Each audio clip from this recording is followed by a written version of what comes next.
Hey y'all. Today we are going to have a very special guest join us for a little live conversation.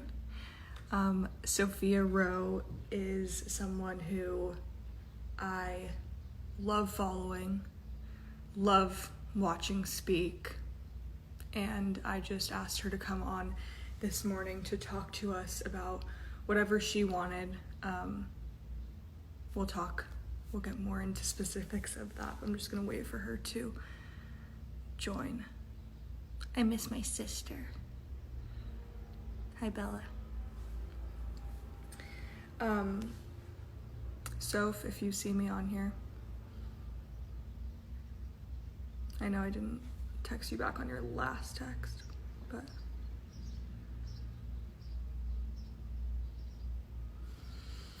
she'll come soon. I actually just realized I don't know how to answer to this. I hope it just pops up, like.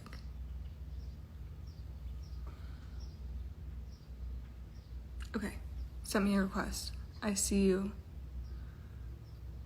Wait, do I see you? Oh my god, do I not know how to do a request? Okay, there she is.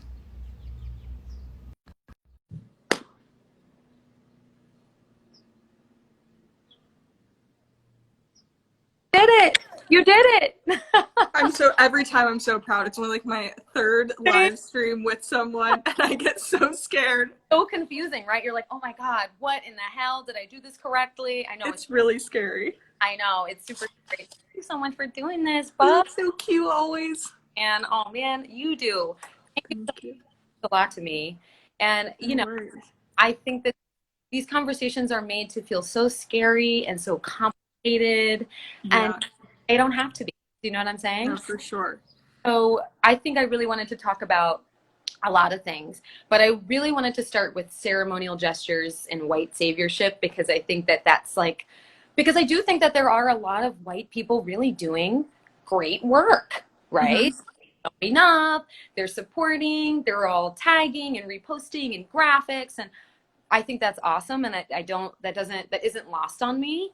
But I do think it's important to talk about ceremonial gestures, because in some ways, like Black Lives Matter Street, for instance, right? We have streets that are Black Lives Matter Road. You know, now we're gonna have a Black Lives Matter holiday. Things they're definitely not void of progress, but they're not what Black and brown people have like asked for. Right.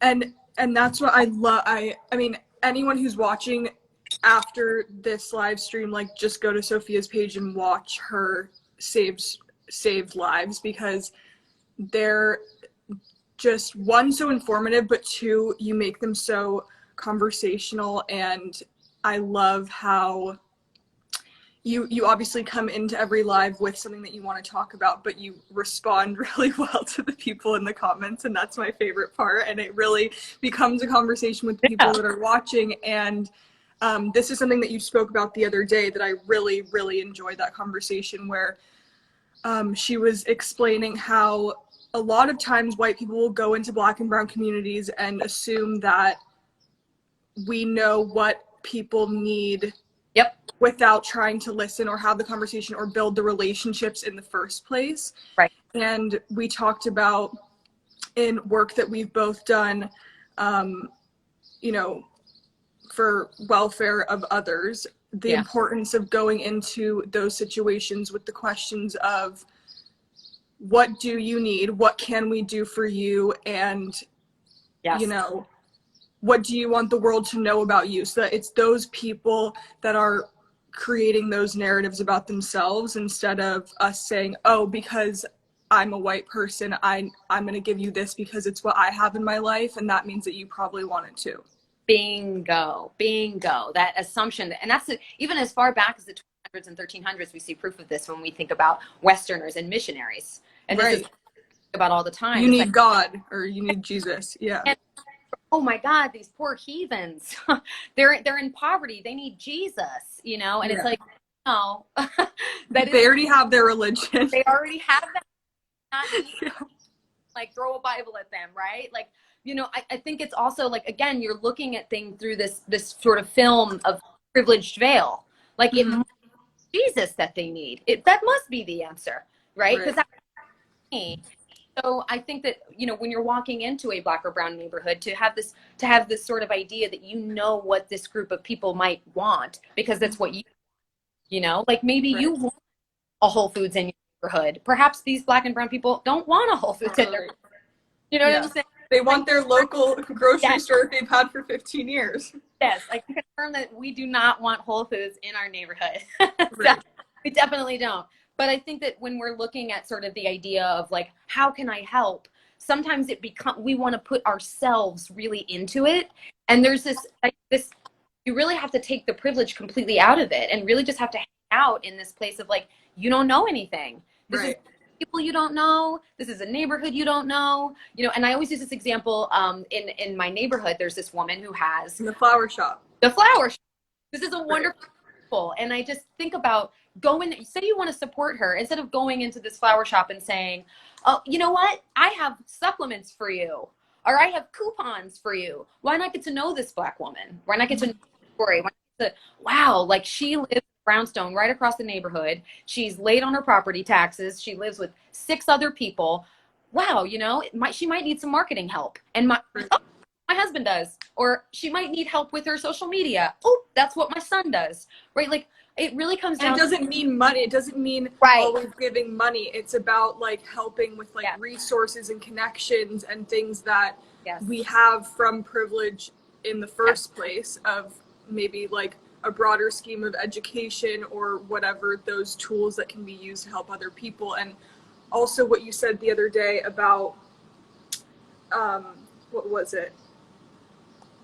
Yeah, I mean, you just said it with like, so with just being like, I can offer this. And what I was going to say is that once you create the trust between someone and they actually know that you're someone that is supportive of their business, comes in, talks to them every week, actually has a conversation, then the trust builds, and then they will start to open up about like what they need. And if you're listening, you'll pick up on those things, even if it's not a direct like, I need exactly 1,000%. Much is really tied into what that relationship is. So just I'm support Black and brown kids, I'm just going to throw some money at an organization, keeping in mind that organizations many times rely on the death of Black people. This is when they're like, ooh, someone's died, let's promo. I suppose I talk the gift of grassroots giving sometimes about money, and so much is about resources, as so much as it's about assistance, you know. Comes in all sizes, but you don't know the assistance necessary unless you develop the relationship, and ask. And it can seem a weird thing, but in the time we've talked about before, the other day when we talked about Women's Prison Association, when you're working on a reentry program with someone who was previously incarcerated, you ask, what can I do for you? What is it you need? Is it work? Is it clothes? Is your children? Like, etc. And remember that they're individual people and stories. They're not just like a Black or brown person, and that means that like everyone needs the same thing. Absolutely. And I mean, this also conversation really, like, this really ebbs into, and we also spoke about redlining, which, by the way, redlining was only outlawed in 1968. I mean, this was ago. And what I realized the other day in your live is that, like, I mean, thankfully I had really good history teachers, and I also took world issues classes outside of history. Like, I was just interested in it, so I was really privileged in that way. But I realized that, like, there's so many people that didn't learn about redlining, didn't learn about gentrification, and like, it's so important, and it's something that we should touch on. Please continue. Yeah, I think well, not only is it an important topic, and I want to make sure that I have my stats here, but I can only York. I only want to speak for New York because I am a New Yorker. I've been in New York for more than 10 years. Like this gentrification thing. Bill de Blasio, he's the first of 109 mayors, that had his sort of celebratory celebration. I am the mayor. Brooklyn. No other mayor wanted to have that happen in Brooklyn. He was like, I'm Park Slope. This is rad, right? This is the first time in 2013. This happened literally 11/5/2013. I'll never forget it because November 5th is my birthday. So it's like, I remember the day so clearly that he's talking about redlining. And he's saying, like, I remember when redlining was a thing. And I actually have a very clear definition of redlining so that we know what it is. Very clear. Yeah. Or institutions refuse mortgages or any kind of service to a certain neighborhood, racial or ethnic composition. This was legal, very legal, up until 1968. Not only was it legal, but there was a corp, which is now defunded, called the Homeowner Loan Corp. These people were bankers, real estate agents, part of the sort of bank redlining institution that were actually who created the maps. Yeah, and everyone should go to their own home cities. Yes. And see what their redlining maps, how they've changed and how they were in the beginning, and then what areas have now become, how they've changed. Because like you were talking about the other day, like even I learned last week, like Central Park used to be like a very thriving, amazing Black community with churches, with like schools, with all these things. And then one day it's just like, and the importance of also then why these communities that are first like, oh, this is like dangerous, or like what do they label them as? I don't know. There's like different, when the areas first get redlined, they're like, oh yes, the certain words they use are like just so bizarre. Well, what I wanted to point out is because this is the argument that we always get when we hear about redlining. We always get it. We always hear what redlining ended in 1968. Yeah, okay, like slavery ended, right? Yeah. Just proclamation, like that meant anything. Yeah. Important to understand that America's only 243 years old. Right. This is a young country, right? Yeah. Young. And so I always bring up that there's a case actually in 2010 against Wells Fargo. In 2010, it came to fruition. They basically discovered that they mention and refer to Black customers as mud people. This is on the record. Like, you can look this up. They were referred to as mud people, and they pushed horrible loans and called these loans ghetto loans. So these ghetto loans had crazy high interest rates, right? 2010. So much for that thing being abolished in 1968, right? So much being a thing. Redlining is absolutely still see it. There's also retail redlining. You see that all the time as well. The assumption that a business doesn't want to move in because they don't want a Black or brown customer. Not because a Black shop there, but they're not interested in having a Black or brown customer, right? That's a whole element of retail redlining that exists right now. It literally right now. And or someone, sorry, continue. No, I just think that it's interesting because this also follows, you know, gentrification intrinsically isn't about color. It's really more about class. But as who developed the class structure in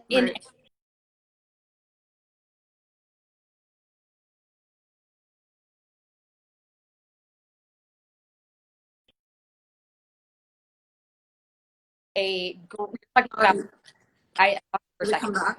You're good. Almost every single white person in this country is also an immigrant, right? You're talking about Europeans that came to this nation, stole it from people that didn't belong to, and you're good. Gee, babe, I see you. You're good. But so when you're looking at the history of it all, you're like investigating what whiteness. You know, I always encourage, and I think it's for me, I'm very empathetic to white people because you can't help that you are white. It's not something that you were just born. Look, and that's what it is. But I think that in America we have this sort of like make America great again idea that this never was a great place if you were looking at the history of it. Do you know what I'm saying? This place was stolen from people, right? Also, the people that live here for one reason or another have forgotten that they are also immigrants. Like, like you're also an immigrant. Like, and for you to say like, oh, I'm American and therefore we own this land. Like, what about where your Right. ancestors came from, and also the fact that white people didn't discover this country. Like, you can't discover a country that was already lived on. Yes, exactly. So Right. there's this revision that we see so often. We see it's the way that children are taught in the South. I mean, we have, you know, the daughters of the Southern Confederacy, right? I mean, literally came in and said, you know, we need to be thought of as winners. So we're just going to write books to let everybody know that we're awesome. And this is what children are taught. Still now, like, that's why I say, like, you know, I maybe came from a school district that found the real history more important, but like, there's definitely parts of this country that they just don't want to teach that. Like, they just don't want that to be known, and it's crazy. It's no coincidence that many of the states that are in support of Make America Great Again are Southern states, which, as we know, were some of the pillars for slavery. This is not purely design. I mean, this is like, things are happening exactly how they were kind of laid out to happen. You know, I find it very interesting that there's so much pride in what it is to be an American. But this is a country that is so young, you know, and it's so interesting that the people that founded this country are so quick to ignore that they themselves are European immigrants. The only, if you're really looking at who's a true American, it's Native Americans, right? Exactly. And so this also plays into what happens when we do feel bad about something. We're like, oh, we feel bad about what we did, so we're just going to give you this like reservation. We're going to give you this like, we're not going to give you anything. We're not going to, like, how about you take a small reservation? Yeah, we give the rest of the country. We don't have to pay taxes. It's good, right? Like, we're going to give you this tiny little, we'll make it tax free. It's all good. We'll make it tax free. We're going to give you your own police, but all the police can also be white people. It's like, you know, it's like a very strange. But it also plays into sort of that idea of gentrification and redlining. And here's the thing about gentrification: it doesn't have to be bad intrinsically, you know. And it's like a big, huge. It feels a lot. So it's not one of those things that I think is it's a little too broad for just one word, because there's so many things that imply sort of gentrification. You know, the white man moving in and making the prices skyrocket. There are ways that gentrification can actually be positive. For example, Brooklyn, a good type of gentrification would be, say, listen, white people, segregation doesn't exist. You can move wherever you want. However, if you are a Black or brown person and you own a home, we're going to give you incentives to your home, right? Yeah, exactly. Property taxes lower. If you were a Black person and you've lived in a neighborhood and you can prove it for 20 plus years, we're going to give you a rent to own loan, right? Like, there are so many things that could actually be really, really wonderful.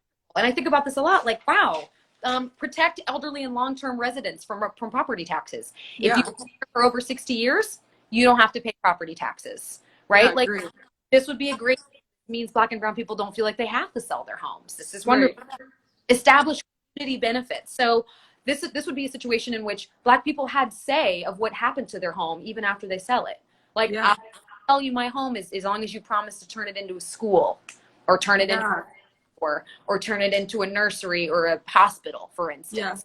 And does this include like helping to like, I've tried to do work with organizations where, like, to go in and just like better the parks and like the outdoor spaces that are already there. Exactly. So this is the probably king shit sort of element of gentrification that I think of. So it's sort of the gentrification properties, right? The property of gentrifying, making something shouldn't also have to entail that it only belongs to white people, right? Like, you should be sort of elementally insert the properties of gentrification, making parks nicer, making roads nicer, without then also opening it up for white people to move in and buy. When it shouldn't be about that. It's not about that, exactly. So the application process should just be something you should do because you should do it, right? It benefits. That's also something that benefits the community that's already there. That doesn't entail, let's make this nice for the new folks that are moving in. Right. Like, make this nice for the folks that have always been here. Because as we know, there are such a thing as Black neighborhoods, more Asian population neighborhoods, Spanish neighborhoods, because we know redlining was a thing up until 1968. And so Yeah. there are literally maps that are drawn out that have Black neighborhoods, Asian neighborhoods. That's a thing. And Yeah. so when you're coming to East New York in particular, which is where I live, and it's a very Black-centric neighborhood, Yeah. you see that there isn't a lot of thing up that happens unless it's in preparation for new capital, right? Right. It's preparation for more money and for more people to move in. And as white people move in, they have cars. I mean, they can just go wherever they want. They can go, they don't need to worry if there's a grocery store in the neighborhood because they're going to drive to Whole Foods over in Bed-Stuy or from Bushwick. You know what I mean? Like, they're not going to Well, this is like what, there was a girl the other day that commented on one of your lives, and she was like, well, I'm white, but I live in a Black neighborhood. And you were like, yeah, but like, that's also the problem, is that like, white people have to realize that they have the privilege to be able to have more opportunity to get jobs that can get higher pay. Absolutely. That then they don't have to move into those places. And once that starts to happen, then it's like, then they don't want the food that's already in the restaurants that are there. So then those restaurants start to move out, or like you're saying, the Whole Foods, the grocery stores, the whatever shops are already there, the daycare centers. The daycare center, that's a big one. Childcare is a really huge one. Ultimately, I get the question a lot. So why are Black and brown neighborhoods so dangerous? And I always say they're not dangerous. There's just more police. And so, listen, I mean, you know how it is. If you're looking for a problem, you're going to find one. Do you know what I mean? I mean, you're talking about more police. Obviously, there's more crime. There's the same amount of crime going on in any neighborhood, but white neighborhoods are not as policed as Black neighborhoods are. And so this is a big reason why these Black neighborhoods are supposedly more crime. This someone in the live the other day, like, you know, when I go to these Black and brown neighborhoods to support them, Black and brown people stare at me. It makes me feel uncomfortable. You're like, do you know how Black and brown people have been looked at or like treated in, like, you can't get stared at for 10 seconds? Like get your chicken noodle soup and move on. Like, they're just like, what? Like, they're just like, oh, I can't believe this person's here. But you know what? If you start coming around more often, it's going to be normal. And that's they'll be like, hey, Susan, like, it's not that big of a deal. Like, as long as people see that your presence is there. And not only this, they expect it. And that's the part that I really think is such a big deal, is like, if you want to talk about supporting a Black neighborhood, it's even if it's a beauty store, like I said, et cetera, et cetera, et cetera, et cetera, whatever it is. Ultimately, the places there that are the businesses that you're shopping at, you need to tell them to expect you. Expect to see me twice a week, right? Yeah. Like, I know that when I'm thinking about how uncomfortable it might be to a white person in a neighborhood, you know, I just think, well, that's what Black people feel like all the time. You know, like, they're just always scared. That was my first thought when that girl said that the other day. I was just like Black and brown people have to be stared at. They always have to know. When you're a Black or brown person, you always have to know, wow, I am a Black and brown. I need to make sure I present in a certain way. I need to make I'm mindful of what I look like as opposed to what everyone looks like. There's so much to think about when you're a Black or brown person, you know? Right. And so this also plays into gentrification. This plays into, we know that white people are not going to support these stores. So these stores are going to close. And what's going to open up? It's going to be restaurants. They're going to be expensive restaurants, right? And we know from here, then we have displacement. Then the rent, we have to re-sign that lease every month because we don't have. Banks won't give that to Black or brown people. Banks won't let Black or brown people own the homes that they've been in for 20, 25 years. So when that new lease comes around, it's $300 more, $400 more. And this is when displacement starts. And this is how the whole neighborhood starts to change. And before you know it, you've got this gentrification that just moves its way out. I first moved here 10 years ago. It was really just Williamsburg, Brooklyn Heights, little bit in downtown Brooklyn, but now it's like, I mean, Carroll Gardens, Red Hook. I mean, the whole Brooklyn is really gentrified. Really just have this little bit of Brownsville, East New York left. Right. And because of that, you are having a displaced people. Honestly, the neighborhood to live in now is Queens. And I never thought I'd that, but that's really what's happening. But then there is also, and this flip side of gentrification. There's this idea that white people say, hey, but I want to live in a diverse place. Sorry, say that again. You cut out. This idea that white people move into a neighborhood because they want more diversity. Oh, right. They want, well, they're like, Soph, I want to have more diversity. I want to I want to have schools where their teachers are Black. You shouldn't need to move into a Black neighborhood for that to be the case, right? Yeah. You need to go to the school board where you currently live and demand a more diversified education for your children, right? Like, this, you don't need to say, oh, well, hell, fuck it. I guess I'll just have to move into the Black neighborhood to get Black teachers for my kids. Yeah. Like, I think it's like that big Karen energy. Like, listen, I love a Karen for me.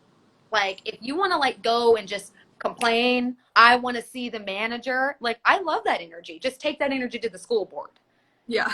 City hall. Take it to the police commissioner's office. You know what I'm saying? Exactly. Take it to the voting to go vote. Like, yeah. That's like sort of how I feel about it. And when we are in places where we know redlining exists, and we know gentrification is real. Like, this is all a reality. We just have to remember to live there all the time. Mm-hmm. You know, we just always have to remember to keep ourselves very, very mindful. Like, when you walk down the street, it's not a terrible thing to think about your privileges. Think about them when you walk around. Think about, I have health insurance. Even I have privilege. I have privilege as a Black woman. I have lighter skin. I'm skinny, right? I have a certain type of hair. I have a certain type of face. It's not a terrible thing to be, having privilege isn't bad. It's like what you do with it. You know what I mean? I think that we come to terms with that. The privileges that you have or I have or anybody might have, there's a way that they can be beneficial to those who are not privileged. We just have to, like we talked about at the top, you have to make sure that you're leading with what do you, right? Yeah. And then be okay with you not being the one that can do it. Like, I've had so many instances where I tithe to my community, and tithing is it's biblical. So tithe to your pastor, right? Mm-hmm. You pay 20% of what you make to your pastor. That keeps the lights on, that pays his bills, right? So I tithe to my neighborhood because my neighborhood is, they're in essence who I pray to. This is where I live. These are the people. These are my people, right? Mm-hmm. But what comes with that tithing, that grassroots effort, is I have to get to know my community. I have to get to know these people. Yeah. I won't be, who am I tithing for? It's not as simple as just me writing a check to an organization. Yeah. Like, that's not what I'm looking for. And I think that that's what I'm talking about when I'm talking about, oh, what can white people do? Because like, I think there's also this intrinsic idea that Black people are saying white people are bad. And I just don't subscribe to that. I don't think that people are bad. I don't. I just think there's some displaced sort of ideas. I just don't think that we really know as white people, not myself, but as white people don't really understand what to do. Right. And I that start asking, don't say, hey, what can I do? Say, hey, what can I do for you? Yeah. What can I give you? Is there something here? Don't go to a Black or brown person and ask them what books to read, what to listen to. These books have been written for, Angela Davis has been a long time. You know what I'm saying? Like, things have been in existence. We've got bell hooks books all over my house, right? Yeah. Like, these things have been around. I think more than it's understanding that it's not about people. I don't think that it should be looked at like Black people need white people to do the right thing. Yeah. White people just should do the right thing, right? It's not, Black and brown people have been in their neighborhoods and they're doing just fine. However, equality is really what white people are saying they're interested in. If Black lives really matter to you, like you say they do, then you should be doing these things. Right. You shouldn't just insert yourself and just say, look what we did for you. We built you a monument. We did this street after you. We named a holiday after you. Like, it's not. Yeah. But it's also not about just like talking to the Black and brown people in your life and like therefore figuring it out. It's also like having that moment of like self-reflection and like an honest conversation with yourself. Yes. And like a moment of thoughtfulness where you're like, where in the past have I, like, even without, not that it came from a place of malice, but like, where have I been in situations where I could have done better. And I think that that's something that like me, especially like in fashion with like specific friends that, you know, I've in the moment felt like, okay, I was there for them. Like they came to me after, you know, they were treated this way at a fashion show or whatever. And like, I was there to listen and whatever. And maybe in the moment I felt like I didn't really have like I wasn't in the place where I could fix that or help them with it. And now like to go back this week and be like, hey, like in the future, I don't know what it is going to be that I'm going to do to make that better, but like I'm going to try harder and like I'm going to figure it out. And like I could have maybe figured out a way to like use my privilege in a way that fought for you better instead of just being there to listen. Like maybe that wasn't enough. You know what I mean?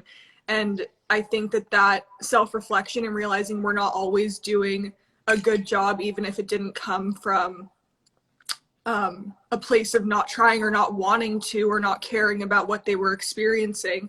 It's just that like next time I'm going to try harder to do more. Yeah. When we call that, I mean, the word for that we call that accountability. Yeah. And in so many ways, that exactly what Black and brown people are looking for. We are literally just looking for accountability. Stand up and admit this moment that you did not protect a Black or brown person. Like, and you see the error in that, you know, allow us to trust you, right? Then you believe that maybe, you know what, maybe Black lives matter. Maybe they do matter to this person, you know. You hold yourself accountable. This is absolute. Like this is a huge step. You know, holding yourself accountable and also holding yourself accountable to the knowledge that you learn. When you learn that you are incorrect and you say, you know, I was incorrect, the power in that is really powerful. I learned that I was born into a system that said I'm better because I'm white, and that's not good for me because that's in a delusional place, right?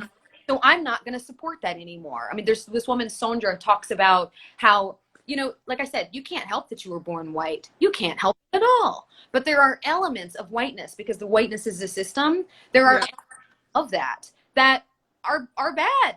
So it's up to you to point them out. Ooh, that's good. That's an incorrect piece of information. Let's toss it. It's like having something smelly in your house. You know, well, I guess my house just stinks. Like, no, you're going to find the smelly thing and you're going to throw it out because it stinks. You know what I'm saying? So I think that's really the accountability step. Honestly, Gigi, I think that might even be probably one of the most important things to Black and brown people, really, truly. Beyond assistant, really, is really just holding yourself and your family and your ancestors accountable, right? And I think it's also this feeling, and I had this white friend reach out to me and she said, Soph, you know, I feel so bad about my ancestors and I just feel bad. I just feel terrible. And I say, sit with it. That's okay. It's okay to feel bad. It's okay to feel sad. It's okay to feel hurt. It's okay. But after that, after you're done having those feelings, now you know better, right? And now you've convinced Black and brown people that you really understand how wrong the system has actually been. That accountability step is so valuable. And it feels weird. I mean, that's the one good thing about this movement now isn't it interesting now you feel a little bit more prepared to have these kinds of conversations with Black and brown people? Isn't that interesting? Like, where it's like, the uncomfortableness is the point. And like, this has been something that like I've dealt with. I mean, you're talking about the system generally overall, but I think within whatever industry anyone works in, they've experienced something like this where it's about in times where it's not like I'm just now feeling bad for times where I haven't been able to stand up for myself in the times when I knew something wrong was going on set, for example. But now I can say, okay, in that time, I learned from not standing up for myself when I didn't follow my intuition. And I asked people like, okay, well, there's one of the most famous Black makeup artists on set, and I said like, hey, do you think that like this is wrong? And she was like, no, darling, it's major. And I was like, okay. And I'm like 17, so I just like didn't do anything. And like now I can, it's a time where I can come out and be like, if there's any 17-year-old models that are watching, like, if you're in that situation, like, do what you think is right. Like, don't ask other people for like support. You don't need it. Like, Right. Do what you think is right in the moment, and like feel strong about it, because it always will like represent you in the end. Yes. And it's not something like to be ashamed of if you have that feeling. You know what I mean? Like, I've been in situations where I knew it was wrong, but I didn't think that I was allowed to have those opinions because the industry of fashion scared me. Yes. You know what I mean? And I think that probably in a lot of workspaces, you don't feel like you're successful enough, or you have been there long enough to have a voice that way, and you do. Yes. It's like it's this crazy thing. I got emotional, sorry. Everyone's like making fun of my voice, but it gets shaky. This stuff is real. It really is. And like you said, this really crosses all industries, right? Like, this is a real thing. And the pain, it's interesting that you get emotional, because think about how painful it is. Your intuition, you were born with it. You're born with intuition. So when you have to ignore it, I mean, think about how painful that is. When you intrinsically know deep down inside your spirit that something is wrong, but you have to ignore it for whatever reason, whether it's you don't feel, I mean, for me in the chef space, are you kidding? Oh my God, that's like, that's it. I mean, stories for days, very similar to fashion, like being a woman in a kitchen and it's already like, there's such a crazy, yes, vibe in that. I've read about that. Yeah. It's like, holy shit, I feel like I can't say anything because I've had to work so hard to get this point. So I don't want to speak up and upset anyone, or think that I'm disrespecting anyone by having an opinion. Yeah, because what if they never hire me again? And this is my one shot. Isn't it funny how you think you've always got one shot? This is one shot, and I can't fall, because then not gonna hire me again. Then Vogue's not gonna hire me again. Then this designer's not gonna hire me again. Then this family's not gonna hire me again. It's all the same. There's so much intersection. Whether you're talking tech, corporate, real estate, fashion, food, etc. So it's about not listening to your intuition and the pain of that. And I can just, every industry that I've ever sort of talked about or talked to someone in it, there's this intrinsic sort of ignoring when you see something, because you're scared of what will happen. And now, the silver lining here is that we're finally in a situation where when you do something and you call for it, you can lose your job. You know what I'm saying? Like, it matters. And so I do think that is I think it's such a valuable thing. And like you mentioned, I can't think of anything more important for a 17-year-old model to know.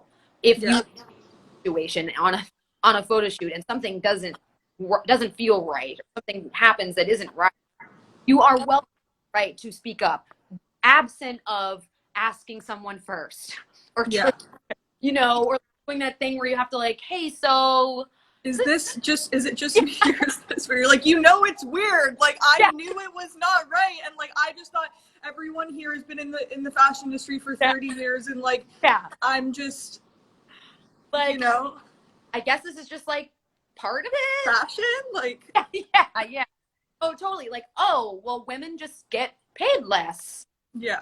And I guess that's just like, like I remember my first time seeing a paid discrepancy and seeing that and noticing that someone the same job as me that was a man was paid more than me and not saying anything, because I just thought, well, I guess that's the industry. Like, I guess that's how it goes, and now, like, I hope that this movement, I mean, whether you're calling it a movement, you're calling it a civil war, whatever you're calling it, depends on who you ask, has the silver lining there really made people more comfortable ever to actually have a conversation about to have a conversation about race, to talk to white friends, to talk to family members. I was talking to a friend, and she was the way I was like, how are you talking to your grandfather? Because he was from West Virginia, was extremely racist.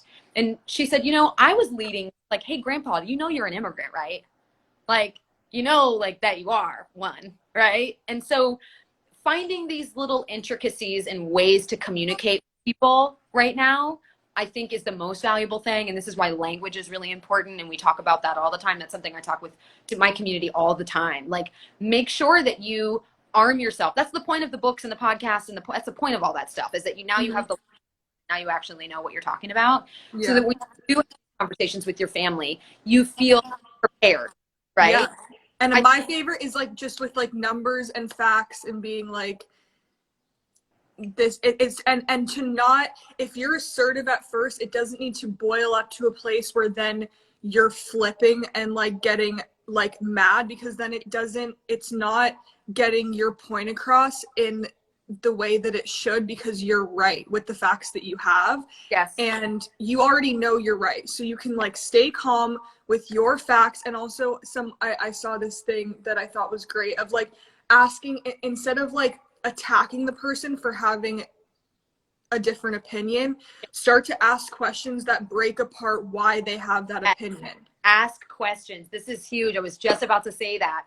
This is your big, have a racist family member. Hey, Pop, so what's this, like, what happened that you feel this way about Black people? And maybe he'll open up and tell you a story. Maybe it was some story that happened with him and a Black person. And then you can say, so wait, so I understand that's a terrible thing that happened to you. So that means Black people are a monopoly. And now just because you had one bad experience with a Black person, they're all bad now. He can start to hear in his brain how, like, that is kind of racist. You know, like, he can teach himself this. And I think there's another thing that comes into is really designing your boundaries before you go into having this conversation. Yeah. Really call out what is your exit strategy? Because you, like you said, you made a really great point, Gigi, how you were saying, like, this doesn't need to be this escalation ladder that you're getting, right? Like, you don't need to get in a full-blown uproar and convince this it's probably been racist to, like, you know, forever, to suddenly not be racist. This is going to be this conversation. So, understand an exit strategy. Drop some questions, right? Drop a few, like, it's interesting that you feel like that, because I was reading this book, right? Or I was having this conversation with a friend, and what you're describing sounds like it might be systemic racism. I've been reading a lot about it. What do you think about that, right? Yeah, like, or like, I'll send you a link later, like, let me know what you think about it once you read it. And like, they usually come back with like their own link. Or like, well, they be the conversation we're talking about. I think this is what we're talking about. Asking questions leads to conversation. You're having a conversation. And I do think that there should be some kind of preparation for this racist family member or friend. Be prepared for this person to not listen. You know, be prepared for this. If you want to hold a really clear barrier, not a boundary, and you want to say, listen, if you are not going to let go of these racist beliefs or racist ideation, then I cannot see you anymore. I can't allow myself to be part of this part of this relationship anymore. Be prepared for that. And a lot of times, a family member, they're going to come around. If they think that, wow, I'm going to lose a granddaughter because of this, this is the impetus or the genesis of a real conflict. Like, wow, most grandparents, aunts, uncles are not going to be willing to lose the relationship with a family member because of this. You know what I mean? You just got to be prepared to go there. But what you said, Gigi, in this very clear, you've already done your research. You've already read books. You know what you know. You don't need to go guns blazing, you know, and just, so, because a lot of times I think that's how it feels like you need to be. Yeah. You know? Like, you need to be this sort of angry person. And I think that's, when I think about me, I'm a very pedagogical sort of educator person. Obviously, my work is more in the food access space, but food access are all, and so as we know, they're all very much the same kind of conversation. Right. Empathy is an important thing to have when you have these conversations. Yeah, you have to. Right, you have to. So this is my position. I don't have the position of like, I'm angry. You will do what I say. You're wrong. F you for being racist. No. Empathy is so important when you're diving into such difficult, layered, oh my God, patchy conversations that are racism. Or, and I mean, racism is just really one, right? I mean, then there's like a whole other sort of intersection involved once you start getting into Black, trans, or once you start getting into gender binary. For sure. Right? There's so much intersection when it comes to these things. So I just think when you're having a conversation about racism, understanding your basis of knowledge so you can go in feeling very comfortable, like, ask questions, C, be prepared for this to be something you have to keep having. It's not like a one and done. You're trying to make racism here. Like, yeah, and like you, if you go into it with just like a passionate opinion on something, but you haven't done the research, then like, you will get halfway through the conversation and get more worked up because you don't have the tools to like truly express why you feel this way or fight for what you know is right in your head. But like, I think that's so important. 1000%. That's what the books are for. That's what the podcasts are for. And I tell them all the time, it's the simple stuff. Learning the difference between systemic and systematic. The language, right? What the word for when people come over here and steal land, that word's called colonization, right? Yeah. We get that knowledge bank. And just to write it down once, like just so that it's in your head, like it's not just about like watching one thing or being like, oh, I heard the difference. Like writing it down really helps me. Like just taking one note, even if you never see that notepad again, like it gets it in your head, and or to write down one example of it like really helps me as well. Yeah, language is really important. That's actually, a journal is actually something I suggest to my community all the time. Book, and this isn't just about racism. Anytime you read a book, you get a word you don't understand, why not write it down? This is going to be this is good for your knowledge bank. It's good for everything. So this can't be a bad thing. You know, when there's a word for almost everything. When Black people had to come over here and learn the language and learn these customs, that's called cultural assimilation, right? You get things in your brain, then you are on have a conversation confidently with your family member. Yeah. Language is one of the first places to start. And it's something that no one can take that from you. As heated as the conversation gets, as much as they want to say, oh, this happened, that happened, whatever, and you're like, actually, this is the word, this is the definition, and these are the numbers that go with it. What are they going to say? It's still nothing. There's nothing. Just like when they say, I'm not racist, I love Beyonce. And you could say, what you just said is tokenist. Yeah. Tokenism. That is a form of implicit bias, which is a microaggression form of racism. You can feel so comfortable and confident because this stuff just rolls off your tongue because you've done this work, done this knowledge. And I think that like when we're looking at what Black and brown people are interested in, they're interested in decolonization. They're interested in getting their languages back from them that were stolen. This is a strong, strong concept to explain to a grandparent, letting your maybe racist parent know that Black people, they actually aren't trying to steal anything. They're interested in decolonization. You have a language word for that. I think that, again, language, journal, it might seem so like silly, but I think if we kind of open up wide umbrella and make it more like a dictionary for you just in general, not like, oh, these are all the words about racism. It's like, no, like I think this is something that you should always general words to help conversations in the future of things that I'm interested in. Another word for that. Oh, there's another word for fantastic, right? This cannot be a bad thing. And so looking at when most people are truly not this white supremacy KKK. That is really not most people. It's not, there is not. No, there is just there's a lack of education or a misunderstanding, or like there's just something that didn't. Yes. It's not like there's this huge conglomerate of KKK just hate Black people. It's more, it's hidden bias, more implicit bias. It's more microaggression. One of the popular ones I think about all the time is, who would you rather ask to a white man or a Black man, right? Who do you feel safer driving your airplane, a Black man or a white man, right? Yeah. These are what we call implicit hidden bias. And and it's when people say like, oh, I don't have a racist bone in me. It's like every person, regardless of their race, has has a race, like it's part of like human nature, and it's about coming to terms with that and then realizing how to work yourself out of the things that like you didn't even realize were put in place in the system. You didn't even realize. For you to just, yeah.